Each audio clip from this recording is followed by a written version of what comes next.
Hello everyone, welcome once again in my YouTube channel in AK career academy. तो देखिए, अभी हम लोग क्लास 10th के इकोनॉमिक्स को पढ़ रहे हैं, जिसमें छठा चैप्टर वैश्वीकरण पढ़ाया जा रहा है। और इसमें पिछले वीडियो में हम आपको बताए हैं कि वैश्वीकरण का बिहार पर और फिर वैश्वीकरण का एक आम आदमी पर क्या प्रभाव पड़ता है। और आज के वीडियो में हम आपको बताने वाले हैं बहुराष्ट्रीय कंपनियों के बारे में।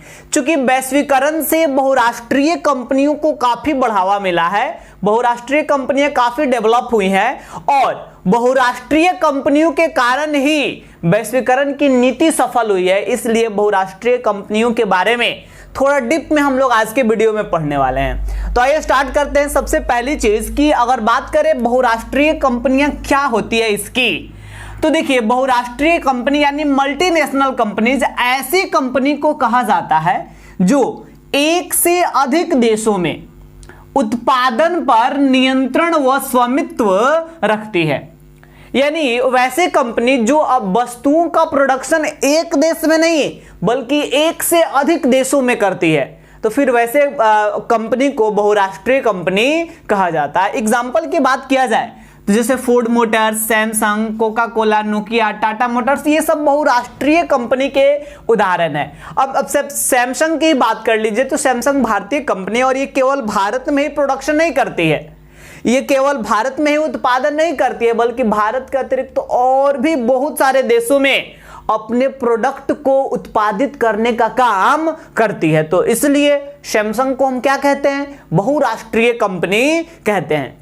आगे बात समझ में। अब देखिए, बहुराष्ट्रीय कंपनियां कैसे कार्य करती है, यानी हम समझेंगे बहुराष्ट्रीय कंपनियों के कार्य प्रणाली को, वर्किंग सिस्टम को। तो देखिए, सबसे पहली चीज कि बहुराष्ट्रीय कंपनियों का उद्देश्य क्या होता है, पर्पस क्या होता है।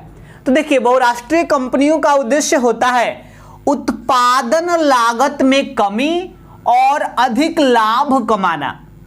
इसका मतलब यह हुआ कि reduce in production cost and earning more profit. तो देखिए, यहां कहने का मतलब यह है कि कैसे हो सकता है, ये कैसे पॉसिबल है कि उत्पादन लागत में कमी हो और फिर अधिक लाभ अर्जित किया जा सके।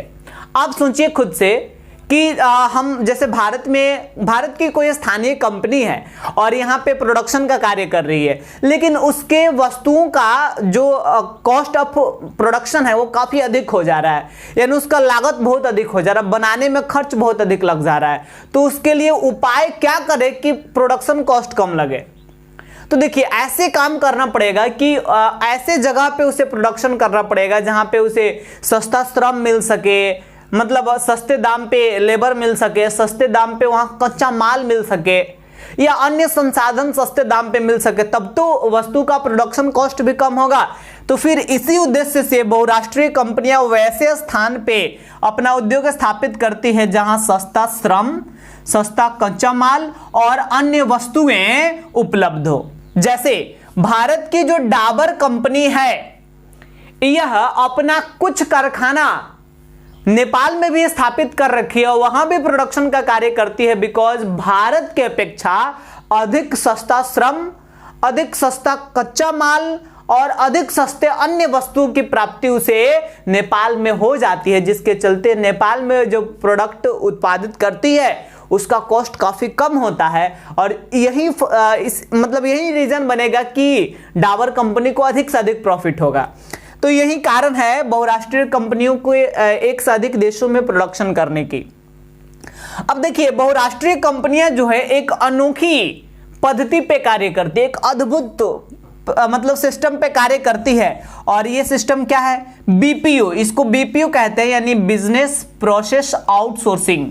इसको हिंदी में हम कहेंगे बाह्य स्रोती, और इसको पिछले वीडियो में भी हम समझा चुके हैं, लेकिन फिर से देखिए, बिजनेस प्रोसेस आउटसोर्सिंग यानी बाह्य स्रोती का मतलब यह हुआ कि जब कोई कंपनी अपने कंपनी से संबंधित सेवाओं को अपने कंपनी से न लेने के बजाय किसी विदेशी या किसी बाहरी स्रोत से प्राप्त करती है, तो फिर उसी को आउटसोर्सिंग कहते हैं। अब सोचिए खुद से कि कोई अमेरिकन कंपनी है, तो रियल मायने में अमेरिकन कंपनी है, तो उसे अपने कंपनी से संबंधित जितनी भी सेवाएं हैं वो अपनी कंपनी से ही उसे प्राप्त करनी चाहिए। लेकिन बहुराष्ट्रीय कंपनी अगर वो है तो वो ऐसे नहीं करेगी, बिकॉज बहुराष्ट्रीय कंपनियां बीपीओ जो प्रोसेस है इस पे कार्य करती है, इस सिद्धांत पे कार्य करती है। तो फिर वो करेगी क्या कंपनी, वो जो अमेरिकन कंपनी है वो प्रोडक्शन का मतलब न ही केवल मतलब कि सबसे पहली चीज कि वो अकेले प्रोड्यूस नहीं करेगी, अपने प्रोडक्ट को प्रोड्यूस करने के लिए, अपने मतलब कारखानों में वस्तुओं का उत्पादन करने के लिए अकेले नहीं बल्कि छोटे छोटे उत्पादकों की भी सहारा लेगी।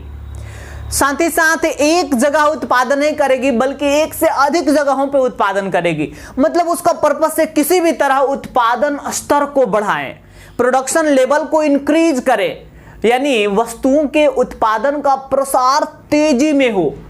तो देखिए बहुराष्ट्रीय कंपनियां क्या करती है, वस्तुओं के उत्पादन में प्रसार करती है, अधिक से अधिक फैलाती है। तो आखिर कैसे वो वस्तुओं के उत्पादन में प्रसार लाती है, आइए इस चीज को समझाते हैं। अब देखिए बहुराष्ट्रीय कंपनियां निम्नलिखित 3 प्रकार से अपने उत्पादन कार्य का प्रसार करती है। सबसे पहली चीज कि बहुराष्ट्रीय कंपनियां जो है ये स्थानीय कंपनियों को खरीद लेती है और उसके बाद अपने उत्पादन का प्रसार करती है। अब जैसे समझिए कोई विदेशी कंपनी है, बहुराष्ट्रीय कंपनी, और भारत में आकर स्थापित हुआ, तो भारत की जो स्थानीय कंपनी है उसको खरीद लेगी और फिर मतलब अपने वस्तुओं के प्रोडक्शन को बढ़ाएगी। जैसे एग्जाम्पल की से आप समझिए पार्ले समूह का एक ब्रांड है जिसका नाम है थम्स अप ब्रांड। इस थम्स अप ब्रांड को, ये पार्ले समूह का ब्रांड था, लेकिन इसे कोका कोला ने खरीद लिया। और कोका कोला जब थम्स अप को भी खरीद लिया तो कोका कोला तो पहले अपना प्रोडक्शन करता ही था, अब इसको भी खरीद लिया, जिससे इसका प्रोडक्शन जो है काफी इंक्रीज किया है, बहुत अधिक बढ़ा है। अब इसके बाद दूसरी कार्य की बात किया जाए तो दूसरा कार्य यह है कि स्थानीय कंपनियों के साथ संयुक्त रूप से मिलकर उत्पादन करना। आप खुद से सोचिए, अगर स्थानीय कंपनी बिकने के लिए सहमत नहीं होती है तो फिर बहुराष्ट्रीय कंपनियां करती क्या है कि उसके साथ संयुक्त रूप से मिलकर और उत्पादन का कार्य शुरू करती है, उसके साथ मिलकर। इससे भी उसके उत्पादन में वृद्धि होता है।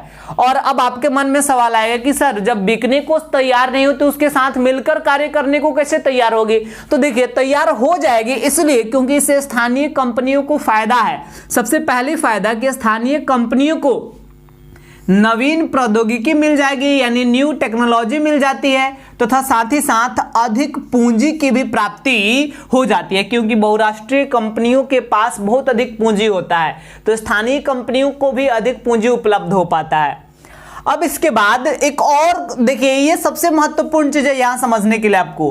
बड़ी बड़ी जो बहुराष्ट्रीय कंपनियां होती है ये वस्तुओं के उत्पादन के लिए छोटे छोटे उत्पादकों का सहारा लेती है। जैसे और कपड़ा का उत्पादन करना है, जूता या खेल का सामान है या खिलौना, मतलब कुछ भी इस प्रकार के इलेक्ट्रॉनिक वस्तुएं हैं, किसी भी प्रकार की वस्तुओं का उत्पादन अगर करना है तो बड़ी बड़ी बहुराष्ट्रीय कंपनियां छोटी उत्पादकों का सहारा लेती है। कैसे भाई? जैसे हम बात करते हैं जूते का ही, तो सोचिए कोई जूता का ब्रांड जैसे कैंपस ब्रांड है, तो ये बड़ी कंपनी है और ये करेगी क्या कि अपने वस्तु के उत्पादन के लिए छोटे छोटे उत्पादकों का सहारा लेगी। यानी छोटे छोटे जो प्रोड्यूसर है, छोटे छोटे जो फैक्ट्री है जूते के, वहां पे ये बोलेगी कि जूता का उत्पादन करने के लिए, और वो जूता का उत्पादन वो लोग करेंगे और फिर उस जूते को खरीद कर बहुत कम दाम में, बिकॉज छोटे प्रोड्यूसर उसको उत्पादित करे, उतना क्वालिटी का नहीं होगा, फिर भी उसी को वो खरीदती है और फिर उसी वस्तु को अपने ब्रांड नाम से उस वस्तु पे जो छोटे उत्पादक के द्वारा प्रोड्यूस किया गया, फिर भी उस वस्तु पे अपना ब्रांड नाम लगाकर अपने ब्रांड के नाम से उसको दुनिया भर में वो सेल करती है। तो एक तो उससे मतलब उसका प्रोडक्शन लेवल बढ़ जाता है और दूसरी चीज की उसे प्रॉफिट भी काफी अधिक होता है इस प्रकार के ट्रांजैक्शंस करने में। तो देखिए ये सारे ऐसे कार्य हैं, सारे ऐसे तरीके हैं जिसके माध्यम से बहुराष्ट्रीय कंपनियां अपने उत्पादन कार्य का प्रसार करती है। तो आज के वीडियो में हम इतना ही रहने देंगे। आज के वीडियो में हम आपको समझाएं बहुराष्ट्रीय कंपनियां क्या होती है, इसकी कार्यप्रणाली ये किस सिद्धांत पे कार्य करती है, और फिर ये अपना उत्पादन कार्य में प्रसार के लिए कौन कौन से उपाय अपनाती है। आज अगले वीडियो में हम आपको समझाएंगे, 7वां चैप्टर स्टार्ट करेंगे जो है उपभोक्ता जागरण एवं संरक्षण, जिसमें हम आपको बताने वाले हैं कि उपभोक्ता रियल में होते क्या हैं, ग्राहक और उपभोक्ता दोनों में क्या डिफरेंस होता है। फिर इसके बाद उपभोक्ता कौन कौन से कारक है जिससे एक उपभोक्ता का शोषण किया जाता है, उपभोक्ताओं में जागरूकता कैसे उत्पन्न किया जाएगा, इसको हम अगले वीडियो में समझाएंगे।